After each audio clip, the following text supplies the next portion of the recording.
നമസ്കാരം, എല്ലാവർക്കും ഒരു പുതിയ വീഡിയോയിലേക്ക് സ്വാഗതം. നമ്മൾ ഇന്ന് ട്രേഡിംഗ് സൈക്കോളജിയുടെ പുതിയൊരു എപ്പിസോഡുമായിട്ടാണ് വന്നിരിക്കുന്നത്.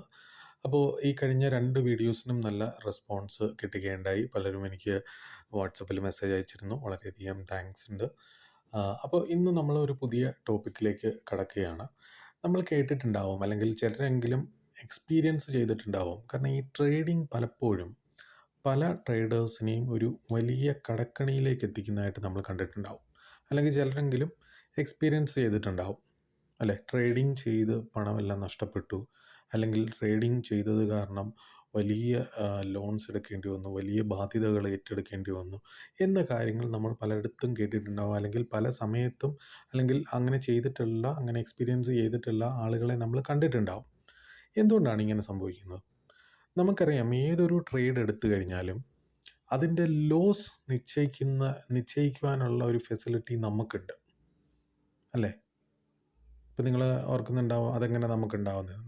അവിടെ ഒരു ഫെസിലിറ്റി നമുക്ക് തന്നിട്ടുണ്ട്. സ്റ്റോപ്പ് ലോസ് ഓർഡർ എന്ന് പറയുന്ന ഒരു കാര്യം നമുക്ക് തന്നിട്ടുണ്ട്. സ്റ്റോപ്പ് ലോസ് എന്ന് പറയുന്നത് എന്താണ്? ഞാൻ എപ്പോഴും പറയുന്നത്, സ്റ്റോപ്പ് ലോസ് ഓർഡർ എന്ന് പറയുന്നത് നമ്മുടെ ഫ്രണ്ടാണ്.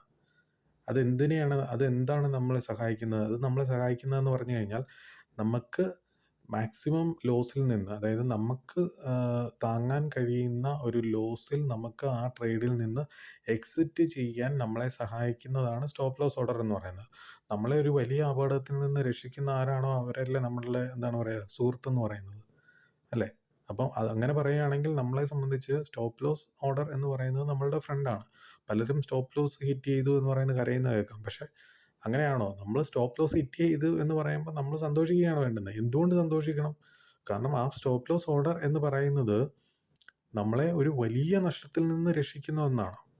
അപ്പോൾ നിങ്ങൾ ആ സ്റ്റോപ്പ് ലോസ് ഓർഡർ പ്ലേസ് ചെയ്യേണ്ടത് എവിടെയാണ്? നിങ്ങൾ ആ സ്റ്റോപ്പ് ലോസ് ഓർഡർ പ്ലേസ് ചെയ്യേണ്ടത് എന്ന് പറഞ്ഞു കഴിഞ്ഞാൽ, നിങ്ങൾക്ക് അക്സെപ്റ്റ് ചെയ്യാൻ കഴിയുന്ന ഒരു ലോസ്, ആ ഒരു ലോസ് ഏരിയയിൽ നിങ്ങൾ സ്റ്റോപ്പ് ലോസ് ഓർഡർ പ്ലേസ് ചെയ്താൽ മാത്രമേ സ്റ്റോപ്പ് ലോസ് നിങ്ങളുടെ ഫ്രണ്ട് ആവുള്ളൂ. അല്ലാതെ ഓരോ സമയത്തും സ്റ്റോപ്പ് ലോസ് മാറ്റി മാറ്റി വെച്ചുകൊണ്ടിരുന്നു കഴിഞ്ഞാൽ എന്തായിരിക്കും സംഭവിക്കുക? നിങ്ങൾ വീണ്ടും വീണ്ടും നഷ്ടത്തിലേക്ക് പോയിക്കൊണ്ടിരിക്കുകയായിരിക്കും. എന്നാൽ എങ്ങനെയാണ് പലരും ഈ പറയുന്ന ഒരു നഷ്ടങ്ങളിലേക്ക് പോകുന്നതും വലിയൊരു കടബാധ്യതകളിലേക്ക് പോകുന്നതും? അത് നിങ്ങൾ ആരെങ്കിലും ആലോചിച്ചിട്ടുണ്ടോ? പലർക്കും ഒരു വലിയ ട്രേഡിംഗ് ആരംഭിച്ചു, ചിലപ്പം കുറച്ച് നാൾ കഴിയുമ്പം ക്യാപിറ്റൽ കംപ്ലീറ്റ് ആയിട്ട് വാഷ് ഔട്ടായി പോകും. അത് കഴിയുമ്പോൾ കുറച്ചുകൂടെ ക്യാപിറ്റൽ അറേഞ്ച് ചെയ്യും, വീണ്ടും ക്യാപിറ്റൽ വാഷ് ഔട്ടായി പോകും.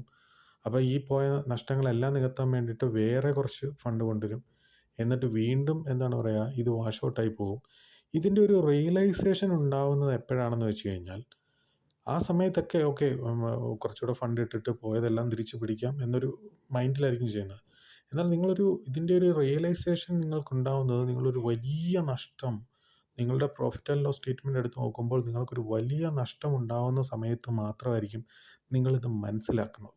കാരണം എൻ്റെ കയ്യിൽ നിന്ന് ഇത്രയധികം പൈസ പോയല്ലോ എന്ന് മനസ്സിലാക്കുന്നത്. അപ്പോൾ നിങ്ങൾ തന്നെ, നമുക്കിപ്പോൾ യൂട്യൂബിലൊക്കെ നമ്മൾ നോക്കുകയാണെങ്കിലും നമുക്ക് ഒരുപാട് ക്യാപ്ഷൻസ് കാണാൻ പറ്റും. ചെറിയൊരു എമൗണ്ടിൽ നിന്ന് നിങ്ങൾക്ക് വലിയ എമൗണ്ട് നേടാൻ കഴിയും, വളരെ ചുരുങ്ങിയ പൈസ കൊണ്ടുവന്ന് നിങ്ങൾക്ക് കോടികൾ നേടാൻ കഴിയും, അല്ലെങ്കിൽ നിങ്ങൾ ഇങ്ങനെ ചെയ്തു കഴിഞ്ഞാൽ നിങ്ങൾക്ക് അങ്ങനെ ചെയ്യാൻ പറ്റും, 100% ആക്യുറസി ഉള്ള സ്ട്രാറ്റജി ഉപയോഗിച്ച് കഴിഞ്ഞാൽ നിങ്ങൾക്ക് വലിയ വരുമാനങ്ങൾ നേടാൻ കഴിയും. അങ്ങനൊന്നും ഒരിക്കലും ട്രേഡിങ്ങിൽ നിങ്ങൾക്ക് സക്സസ് ആവാൻ കഴിയില്ല. അതൊരു റിയാലിറ്റിയാണ്. പക്ഷെ തംബ്നെയിൽ നമ്മൾക്ക് പലതും വെക്കാം. പക്ഷെ തംബ്നെയിൽ അങ്ങനെ വെച്ചതുകൊണ്ട് മാത്രം ഒരാളും ട്രേഡർ ആവില്ല, സക്സസ്ഫുൾ അല്ലെങ്കിൽ ഒരു പ്രോഫിറ്റബിൾ ട്രേഡർ ആവില്ല.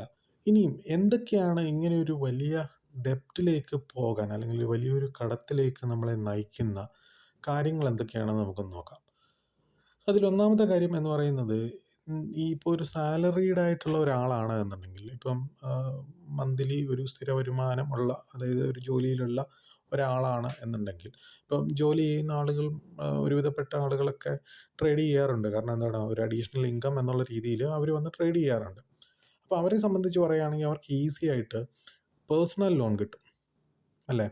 വളരെ ഈസി ആയിട്ട് പേഴ്സണൽ ലോൺ കിട്ടും. ഒരു 10%, ഒരു 11%, 12% ഒക്കെ റേഞ്ചിൽ, അപ് ടു 14% വരെ എനിക്ക് തോന്നുന്നു പേഴ്സണൽ ലോൺസ് കിട്ടും. അപ്പോൾ ഇത്തരം ലോണുകൾ എടുത്തിട്ട് ട്രേഡ് ചെയ്യുന്ന ഒരു വിഭാഗം ആളുകളുണ്ട്. അപ്പോൾ അവർ ചിന്തിക്കുന്ന ചിന്ത വേറെ രീതിയിലാണ്. കാരണം ഒരു 2 ലക്ഷം രൂപ പേഴ്സണൽ ലോൺ, അല്ലെങ്കിൽ ഒരു 5 ലക്ഷം രൂപ പേഴ്സണൽ ലോൺ എടുത്തു കഴിഞ്ഞാൽ ഇപ്പോൾ ഓപ്ഷൻസിലൊക്കെ ആണെങ്കിൽ നമുക്ക് നല്ല പ്രോഫിറ്റ് നേടാൻ കഴിയും. അപ്പോൾ വലിയ വലിയ ആ സമയത്ത് ലോസിനെ കുറിച്ച് ചിന്തിക്കത്തില്ല. ഓക്കെ, ഇതിൻ്റെ ഒരു EMI എന്ന് പറയുന്നത് കൂടിപ്പോയി കഴിഞ്ഞാൽ ഒരു 10,000-ത്തിനുള്ളിൽ നിൽക്കും. അത് മാസം അടച്ചാൽ മതി. നമുക്ക് പക്ഷേ ഈ ഒരു പൈസ കൊണ്ട് നമുക്ക് 10,000 രൂപ ചിലപ്പോൾ ഡെയിലി ഉണ്ടാക്കാൻ പറ്റും. അപ്പോൾ അതിൽ നിന്നൊരു ചെറിയ തുക മാത്രം അടച്ചാൽ മതിയല്ലോ. ഈസി ആയിട്ട് നമുക്ക് ഈ പറയുന്ന പ്രോഫിറ്റ് ജനറേറ്റ് ചെയ്യാൻ പറ്റും. ചിലപ്പോൾ ചിലരുടെയൊക്കെ സ്റ്റോറിയൊക്കെ കേൾക്കുമ്പോൾ ഇൻസ്പയർ ആയിട്ട് ഈ ഒരു കാര്യം ചെയ്യും. ഫണ്ട് അറേഞ്ച് ചെയ്തിട്ട് എന്താണ് പറയുക, ട്രേഡിലേക്ക് ചെയ്യും. അപ്പോൾ അങ്ങനെ ചെയ്ത് കഴിയുമ്പോൾ മിക്ക ആളുകൾക്കും സംഭവിക്കുന്ന ഒരു കാര്യം എന്താണെന്ന് വെച്ച് കഴിഞ്ഞാൽ EMI അടയ്ക്കാനുള്ള പൈസ പോലും ട്രേഡിൽ നിന്ന് ജനറേറ്റ് ചെയ്യാൻ പറ്റത്തില്ല. ട്രേഡ് ലോസിലായിരിക്കും. കംപ്ലീറ്റ്ലി ആ പൈസ മൊത്തം ട്രേഡിൽ നഷ്ടപ്പെടുന്നതായിട്ട് കാണാൻ പറ്റും.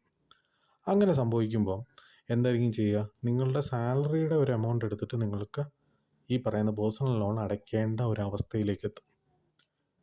അതെന്താണ്? സ്വാഭാവികമായിട്ടും നിങ്ങളുടെ ആ ഒരു സാലറിയിൽ നിന്ന് ഒരു കാര്യവും ഇല്ലാതെ എടുത്ത ഒരു എമൗണ്ടിലേക്ക് നിങ്ങൾക്ക് ഒരു എമൗണ്ടിൻ്റെ ആ ഒരു ലോണിലേക്ക് നിങ്ങളുടെ സാലറിയുടെ ഒരു നിശ്ചിത വിഹിതം ആ EMI ആയിട്ട് പോകേണ്ടതായിട്ട് വരും. ആ പൈസ കൊണ്ട് നിങ്ങൾക്ക് എന്തെങ്കിലും ഉപയോഗം ഉണ്ടായോ? അതുമില്ല. ഇതാണ് ഇവിടെ സംഭവിക്കുന്നത്. സോ അങ്ങനെ ഈസിലി അവൈലബിൾ ആയിട്ടുള്ള പേഴ്സണൽ ലോൺ എടുത്ത് ഒരിക്കലും നിങ്ങൾ ട്രേഡിലേക്ക് ഇൻവെസ്റ്റ് ചെയ്യാതിരിക്കുക. അല്ലെങ്കിൽ ആ ഒരു ഫണ്ട് എടുത്തുകൊണ്ട് വന്ന് നിങ്ങൾ ട്രേഡ് ചെയ്യാതെ ഇരിക്കുക. രണ്ടാമത്തെ ഒരു കാര്യം പറഞ്ഞു കഴിഞ്ഞാൽ അത് ഒരു അനദർ ഫോം ഓഫ് ലോണാണ്. ക്രെഡിറ്റ് കാർഡ്സിൽ നിന്ന് നിങ്ങൾക്ക് ലോൺസ് അവൈലബിൾ ആവും. പല ക്രെഡിറ്റ് കാർഡ് ഇപ്പോൾ ഓൾമോസ്റ്റ് എല്ലാവർക്കും ഉണ്ട്. അപ്പോൾ ഈ ക്രെഡിറ്റ് കാർഡ് ബാങ്ക്സ് മിക്ക ആളുകൾക്കും ലോൺസ് ഓഫർ ചെയ്യുന്നുണ്ട്. അപ്പോൾ ആ ലോൺസ് യൂസ് ചെയ്തുകൊണ്ട് ഈ പറഞ്ഞ പോലെ ട്രേഡ് ചെയ്യുന്ന ഒരുപാട് ആളുകളെ കാണുന്നുണ്ട്. അതുപോലെ തന്നെ ക്രെഡിറ്റ് കാർഡിൽ നിന്ന് നിങ്ങൾക്ക് ക്യാഷ് വിഡ്രോ ചെയ്യാൻ പറ്റും. ആ ക്യാഷ് എടുത്തുകൊണ്ട് ട്രേഡ് ചെയ്യുന്ന ആളുകളും വരുന്നുണ്ട്. അപ്പോൾ ഒരിക്കലും അങ്ങനെയുള്ള ലോൺസ് യൂസ് ചെയ്തിട്ടുണ്ട്. അല്ലാതെ തന്നെ മൊബൈൽ ആപ്ലിക്കേഷൻ ഒക്കെ ഒരുപാട് ലോൺ കിട്ടാൻ ഇപ്പോൾ ഒരുപാട് സോഴ്സസ് ഉണ്ട്. അപ്പോൾ അതൊക്കെ വെച്ചിട്ട് ട്രേഡ് ചെയ്യുന്ന ആളുകൾക്കാണ് ഈ പറയുന്ന പ്രശ്നങ്ങളിലേക്ക് പോകുന്നത്. സോ അത് ഒരിക്കലും ചെയ്യാതിരിക്കുക. അടുത്തൊരു കാര്യം എന്ന് പറയുന്നത് പലരും ചെയ്യുന്ന ഒരു കാര്യമാണ്, ചിട്ടിയൊക്കെ പിടിച്ചിട്ട് പോയി ട്രേഡ് ചെയ്യും. അപ്പോൾ ചിട്ടി പിടിച്ചിട്ട് പോയി ട്രേഡ് ചെയ്യും.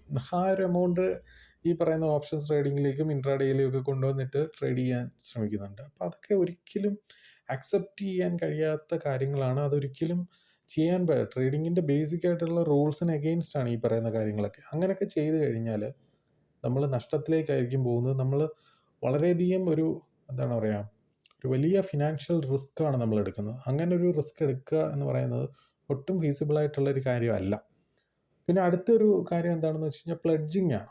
അപ്പോൾ പലരും ഇപ്പോൾ പുതിയതായിട്ട് കണ്ടുവരുന്ന ഒരു പ്രവണതയാണ് പ്ലെഡ്ജ് ചെയ്യുക.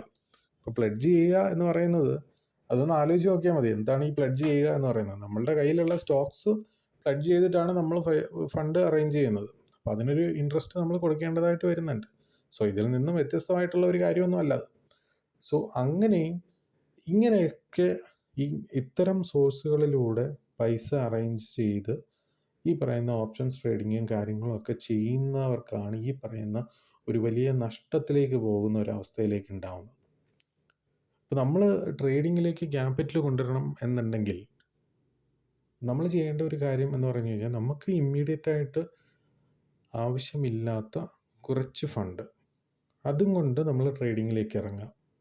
അല്ലാതെ നമ്മൾ ചെയ്യേണ്ടതെന്ന് പറഞ്ഞു കഴിഞ്ഞാൽ എവിടെ നിന്നെങ്കിലും കുറേ കാശുണ്ടാക്കിയിട്ട് ഏതെങ്കിലും സോഴ്സിൽ നിന്ന് കുറച്ച് കാശുണ്ടാക്കിയിട്ട് അത് കൊടുത്തിട്ട് നമ്മൾ ട്രേഡിങ്ങിലേക്ക് ഇറങ്ങാനായിട്ട് ശ്രമിക്കരുത്. അത് വളരെ തെറ്റായ ഒരു പ്രവണതയാണ്. അങ്ങനെ ചെയ്യുന്നത് കാരണം പലരും എന്താണ് പറയുക, കടക്കെണിയിലേക്ക് തന്നെ പോകുന്നതായിട്ട് നമ്മൾ കാണാൻ കഴിയും. അങ്ങനെ ഒരിക്കലും ചെയ്യാൻ പാടില്ലാത്ത ഒരു കാര്യമാണ്. അപ്പോൾ നമ്മൾ കൊണ്ടുവരുന്ന ക്യാപിറ്റൽ, ഇപ്പോൾ നിങ്ങൾക്ക് ഇമ്മീഡിയറ്റ് ആയിട്ട് അങ്ങനെ ഒരു ക്യാപിറ്റൽ റേസ് ചെയ്യാൻ കഴിയുന്നില്ലേ? വെയിറ്റ് ചെയ്യുക എന്ന് പറയുന്നത് മാർക്കറ്റ് എങ്ങും പോയില്ല. നാളെ മാർക്കറ്റ് ഇവിടെ തന്നെ ഉണ്ട്. ഇമ്മീഡിയറ്റ് ആയിട്ട് നിങ്ങൾക്കൊരു പൈസ കൊണ്ടുവരാൻ കഴിയുന്നില്ലെങ്കിൽ കൂടി നിങ്ങൾക്ക് നാളെ അതിനുള്ളൊരു അവസരം ഉണ്ടാകുമ്പോൾ നിങ്ങൾ ട്രേഡിങ്ങിലേക്ക് ഇറങ്ങുക. വളരെ സിമ്പിളായിട്ടുള്ള കാര്യമല്ലേ? അപ്പോൾ ഇനി അടുത്ത ഒരു കാര്യം, ഇതിൽ നിന്ന് നമുക്ക് എങ്ങനെ എന്താണ് പറയുക രക്ഷപ്പെടാം? ഇത്തരം കടക്കണികളിൽ പെടാതെ നമുക്ക് ഈസി ആയിട്ട് നമുക്ക് ട്രേഡ് ചെയ്യാൻ കഴിയും. ഇനി മെയിനായിട്ടുള്ള ഒരു കാര്യം എന്ന് പറയുന്നത് ഞാൻ പറഞ്ഞ ക്യാപിറ്റലിൻ്റെ ഒരു സോഴ്സ് എന്ന് തന്നെയാണ്. അടുത്തൊരു കാര്യം എന്താണെന്ന് വെച്ച് കഴിഞ്ഞാൽ ഒരു ബഡ്ജറ്റ് നിങ്ങൾ സെറ്റ് ചെയ്യുക. ഇപ്പോൾ നിങ്ങളൊരു ബഡ്ജറ്റ് സെറ്റ് ചെയ്തിട്ട് ആ ബഡ്ജറ്റിനനുസരിച്ച് നിങ്ങളൊരു ക്യാപിറ്റൽ റേസ് ചെയ്യാനായിട്ട് ശ്രമിക്കുക. അങ്ങനെ ഒരു ഫോക്കസ് ചെയ്ത് ഒരു ക്യാപിറ്റൽ ജസ്റ്റ് ഫോക്കസ് ചെയ്ത് അതിനായിട്ട് നിങ്ങൾ സ്ലോലി നിങ്ങൾ വർക്ക് ചെയ്ത് തുടങ്ങുക. അങ്ങനെ നിങ്ങളൊരു ക്യാപിറ്റൽ റേസ് ചെയ്തുകൊണ്ട് നിങ്ങൾ മാർക്കറ്റിലേക്ക് വരിക, ട്രേഡ് ചെയ്ത് തുടങ്ങുക. അങ്ങനെയാണ് നിങ്ങൾ ആക്ച്വലി എന്താണ് പറയുക, ട്രേഡിങ്ങിലേക്ക് ഇറങ്ങേണ്ട ഒരു സ്റ്റെപ്പ് എന്ന് പറയുന്നത്. പിന്നെ എപ്പോഴും ട്രേഡ് ചെയ്യുമ്പോൾ സ്റ്റോപ്പ് ലോസ് ഓർഡേഴ്സ് യൂസ് ചെയ്യുക. പലരുടെയും ഒരു കുഴപ്പം എന്താണെന്ന് വെച്ച് കഴിഞ്ഞാൽ കുറച്ച് നാൾ ട്രേഡൊക്കെ ചെയ്ത് കുറച്ച് പ്രോഫിറ്റൊക്കെ ആയി കഴിയുമ്പോൾ പിന്നെ ഒരു വല്ലാത്തൊരു ആത്മവിശ്വാസം അല്ലെങ്കിൽ ഒരു ഓവർ കോൺഫിഡൻസ് വരും. അപ്പോൾ ഈ ഒരു സമയത്ത് ഈ ആത്മവിശ്വാസവും ഓവർ കോൺഫിഡൻസും ഒക്കെ വരുമ്പോൾ എന്താണെന്ന് വെച്ച് കഴിഞ്ഞാൽ നമുക്ക് തന്നെ തോന്നും, നമ്മൾ വിചാരിക്കുന്നിടത്ത് മാർക്കറ്റ് നിൽക്കും, സോ നമുക്ക് ഈ സ്റ്റോപ്പ് ലോസ് ഓർഡേഴ്സിൻ്റെ കാര്യമില്ല, ഇതങ്ങ് മാറ്റിയേക്കാം. പിന്നെ ചില സമയത്ത് ചിലർക്ക് തോന്നുന്ന ഒരു കാര്യം എന്താണെന്ന് വെച്ച് കഴിഞ്ഞാൽ എപ്പോൾ സ്റ്റോപ്പ് ലോസ് വെക്കുന്നോ അതെല്ലാം ഹിറ്റായി പോകുന്നുണ്ട്, അതുകൊണ്ട് ഇനി സ്റ്റോപ്പ് ലോസ് വെക്കാതെ ഓർഡർ എടുക്കാം. പിന്നെ മറ്റു ചിലരുടെ ഒരു കുഴപ്പം എന്താണെന്ന് വെച്ച് കഴിഞ്ഞാൽ ഈ സ്റ്റോപ്പ് ലോസ് വെച്ചില്ലായിരുന്നെങ്കിൽ ഞാൻ ഇന്ന് വലിയ പ്രോഫിറ്റിലെത്തിയേനെ, അതുകൊണ്ട് നാളെ തൊട്ട് സ്റ്റോപ്പ് ലോസ് വേണ്ട എന്നും കരുതിയിട്ട് ഈ സ്റ്റോപ്പ് ലോസ് ഓർഡേഴ്സ് എന്താണ് പറയുക വെക്കാതിരിക്കാൻ വേണ്ടിയിട്ട് കുറേ റീസൺസ് തന്നെ ഉണ്ടാക്കി ഈ സ്റ്റോപ്പ് ലോസ് ഓർഡേഴ്സ് അവോയ്ഡ് ചെയ്യുന്നതായിട്ട് കാണുന്നുണ്ട്. സോ അത് ചെയ്യാതിരിക്കുക. പിന്നെ അടുത്തൊരു കാര്യം എന്ന് പറഞ്ഞു കഴിഞ്ഞാൽ എഡ്യൂക്കേറ്റ് യുവർ സെൽഫ്, പഠിക്കുക. ട്രേഡിംഗ് എന്ന് പറയുന്നത് ഒരു ഓവർനൈറ്റ് സക്സസ് തരുന്ന ഒരു ബിസിനസ് അല്ല. അതുകൊണ്ട് തന്നെ നിങ്ങൾ തന്നെ അപ്ഡേറ്റ് ചെയ്തുകൊണ്ടേയിരിക്കുക, പഠിച്ചുകൊണ്ടേയിരിക്കുക. അത് നിങ്ങൾക്ക് ഒരു നല്ല ട്രെയിനേഴ്സിൻ്റെ അടുത്ത് പോയി പഠിക്കണമെങ്കിൽ പഠിക്കാം. അല്ലാതെ ഇവിടെ ഇപ്പോൾ ഒരുപാട് ഇൻസ്റ്റിറ്റ്യൂട്ടുകളും കാര്യങ്ങളൊക്കെ ഉണ്ട്. നിങ്ങൾ മറ്റെന്ത് കാര്യം പഠിക്കാനും നിങ്ങൾ എന്താണ് പറയുക, പിന്നെ പൈസ ചിലവാക്കുന്നുണ്ട്. നിങ്ങളൊരു ഡിഗ്രി പഠിക്കാനോ അല്ലെങ്കിൽ മറ്റെന്തെങ്കിലും അഡീഷണൽ കോഴ്സുകളോ കാര്യങ്ങളോ എന്ത് പഠിക്കാനാണെങ്കിലും നിങ്ങൾ പൈസ ചിലവാക്കുന്നുണ്ട്. സോ ട്രേഡിംഗ് പഠിക്കാനും ഇവിടെ ഒരുപാട് ഓഫ്ലൈൻ ഇൻസ്റ്റിറ്റ്യൂട്ട്സ് ഉണ്ട്, ഓൺലൈൻ ഇൻസ്റ്റിറ്റ്യൂട്ട്സ് ഉണ്ട്. അവിടെയൊക്കെ പോയി ഇതിനു വേണ്ടി കുറച്ച് മെനക്കെടണം, ഇതിനു വേണ്ടി മെനക്കെട്ടിട്ടിരുന്ന് പഠിക്കണം. അല്ലാതെ നമുക്ക് ഒരു സുപ്രഭാതത്തിൽ എന്തെങ്കിലും കുറച്ച് കാര്യങ്ങൾ പഠിച്ചുകൊണ്ട് മാത്രം നമുക്ക് എന്താണ് പറയുക ട്രേഡിങ്ങിലേക്ക് ഇറങ്ങാൻ പറ്റുന്ന ഒരു ബിസിനസ് അല്ല ട്രേഡിംഗ് എന്ന് പറയുന്നത്. സോ അതിൽ നമ്മളെ തന്നെ എഡ്യൂക്കേറ്റ് ചെയ്തുകൊണ്ടേയിരിക്കണം, നമ്മൾ അപ്ഡേറ്റ് ചെയ്തുകൊണ്ടേയിരിക്കണം. മാർക്കറ്റിൽ നമ്മൾ എത്രയും ടൈം സ്പെൻഡ് ചെയ്യുന്നു അത്രയും എന്താണ് പറയുക നമുക്ക് എക്സ്പീരിയൻസ്ഡ് ആവുകയാണ്. അതിനനുസരിച്ച് മാർക്കറ്റ് നമുക്ക് റിവാർഡ് തന്നുകൊണ്ടേയിരിക്കും. സോ ഇത്രയും കാര്യങ്ങൾ നിങ്ങൾ മനസ്സിലാക്കുക. അങ്ങനെ എന്താണ് പറയുക ഒരു സിസ്റ്റമാറ്റിക്കായിട്ട് ട്രേഡിങ്ങിനെ അപ്രോച്ച് ചെയ്താൽ മാത്രമേ നിങ്ങൾക്ക് ഇതിൽ നിന്ന് പ്രോഫിറ്റ് നേടാൻ കഴിയൂ. ഒരിക്കലും എന്താണ് പറയുക നമ്മൾ നേരത്തെ ഡിസ്കസ് ചെയ്ത മെത്തേഡ്സിലൂടെ ഫണ്ട് അറേഞ്ച് ചെയ്യരുത്. അങ്ങനെ അറേഞ്ച് ചെയ്ത് ട്രേഡ് ചെയ്ത് കഴിഞ്ഞാൽ പലപ്പോഴും സംഭവിക്കുന്നതെന്ന് പറഞ്ഞു കഴിഞ്ഞാൽ അത് വലിയ നഷ്ടങ്ങളിലേക്ക് പോവുകയും എന്താണ് പറയുക അത് നമുക്ക് എന്താണ് പറയുക വലിയ കടബാധ്യതകളിലേക്ക് നമ്മളെ എത്തിക്കുന്നതായിട്ട് നമുക്ക് കാണാൻ കഴിയും. ഇനി അതിൻ്റെ ഒരു കാര്യം കൂടെ പറയുന്ന ഒരു കാര്യം, നമ്മളിപ്പം ട്രേഡ് ചെയ്യുകയാണെന്ന് കരുതുക. ഈ ട്രേഡ് ചെയ്യുമ്പോൾ നമ്മളിപ്പോൾ ലോൺ എടുത്ത് ട്രേഡ് ചെയ്യുകയാണെന്ന് കരുതുക. ഈ ലോൺ എടുത്ത് ട്രേഡ് ചെയ്യുമ്പോഴെല്ലാം നമ്മളുടെ മൈൻഡിലുള്ള ഒരു കാര്യം എന്താണെന്ന് വെച്ച് കഴിഞ്ഞാൽ ഇത് ലോസായി കഴിഞ്ഞാൽ ഞാൻ എങ്ങനെ EMI അടയ്ക്കും, EMI അടയ്ക്കാൻ പറ്റിയില്ലെങ്കിൽ എന്തായി തീരും, ഞാൻ എൻ്റെ ഈ ലോൺ എങ്ങനെ ക്ലോസ് ചെയ്യും, ഇങ്ങനെ പറഞ്ഞ് നമ്മൾ പാനിക്കായിരിക്കും എപ്പോഴും. അപ്പോൾ അങ്ങനെ പാനിക്കാവുന്ന സമയത്ത് നമുക്കൊരിക്കലും നമ്മളുടെ ഒരു ഡിസിഷനിൽ നമുക്ക് അല്ലെങ്കിൽ നമ്മളുടെ ഒരു ട്രേഡിംഗ് സെറ്റപ്പിൽ നമുക്ക് കോൺസെൻട്രേറ്റ് ചെയ്തുകൊണ്ട് നമുക്ക് നിൽക്കാൻ കഴിയില്ല. സോ അതുകൊണ്ടാണ് ഇത്തരം സോഴ്സുകളിൽ നിന്ന് നമ്മൾ ഫണ്ട് റേസ് ചെയ്തിട്ട് അത് ട്രേഡിങ്ങിലേക്ക് കൊണ്ടുവരരുതെന്ന് പറയുന്നത്. നിങ്ങൾക്ക് ബാക്കിയുള്ള കാര്യങ്ങൾക്കൊക്കെ നിങ്ങൾക്ക് എന്തെങ്കിലും വേണമെങ്കിൽ എന്താണ് പറയുക ഇപ്പോൾ പേഴ്സണൽ ലോണൊക്കെ നമുക്ക് എന്തെങ്കിലും വേറെ ആവശ്യങ്ങളൊക്കെ ഉണ്ടെങ്കിൽ നമുക്ക് മറ്റു മാർഗ്ഗങ്ങളൊന്നും ഇല്ലെങ്കിൽ നിങ്ങൾക്ക് ലോണൊക്കെ എടുക്കാം.